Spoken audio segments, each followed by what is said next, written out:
ஆதரிக்கிறாங்கன்னா சத்தியத்தின் பக்கம் நிக்கணும், தர்மத்தின் பக்கம் நிக்கணும், நியாயத்தின் பக்கம் நிக்கணும்.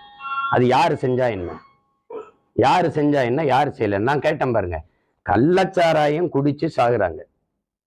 வித்தவன் யாரு? அந்த முதலாளி விற்கிறவன் யாருன்னு தெரியும், அரசுக்கு தெரியும். அங்க இருக்கிற மாவட்ட ஆட்சியர், அங்க இருக்கிற உயர் காவல்துறை அதிகாரி எல்லாருக்கும் தெரியும்ல. இவங்களுக்கு தெரியாம கள்ளச்சாராயம் விற்க முடியாது.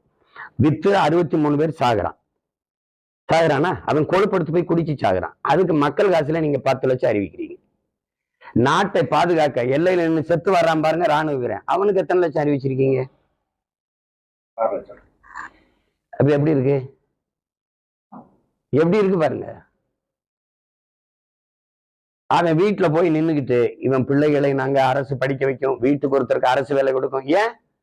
அவ்வளவு பெரிய சேவையை நாட்டுக்கு செஞ்சிருக்கான். அந்த குடிச்சு செத்ததுக்கு உடனே தம்பி விஜய் அவர்கள் பார்வையிட போறாங்க.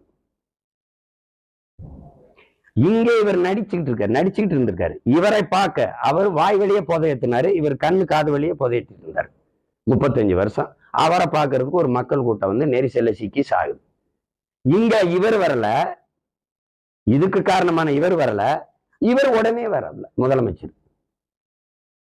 அதுக்கு காரணமான இவர் போல அவர் உடனே போறாப்ல. இதெல்லாம் எப்படி எப்படி எடுத்துக்கிறது பாருங்க. இப்ப இங்க பிரச்சனை வந்து செந்தில் பாலாஜி உடனே எப்படி அங்க வந்தாருங்கிறதுல கேள்வி, நீங்க ஏன் அங்க போகலைங்கிறதான் கேள்வி. இப்ப செந்தில் பாலாஜி உடனே எப்படி வந்தாரு அப்படிங்கிறீங்க. இப்ப வரலைன்னு என்ன சொல்லிருப்பீங்க? அப்பத்தியெல்லாம் வரல, அப்பவும் பேசுவீங்க. இப்ப வந்து என்னை கேட்பாங்கல்ல, நீங்க எப்படி கூட்டணி வைக்காம எப்படி எவ்வளவு நாளைக்கு போவீங்க? கூட்டணி வைக்கிற மாதிரி ஒரு பேச்சு வந்தா, நீங்க தனியா நிக்கிறதானே உங்க பலம், எதுக்கு கூட்டணி வைக்கிறீங்க?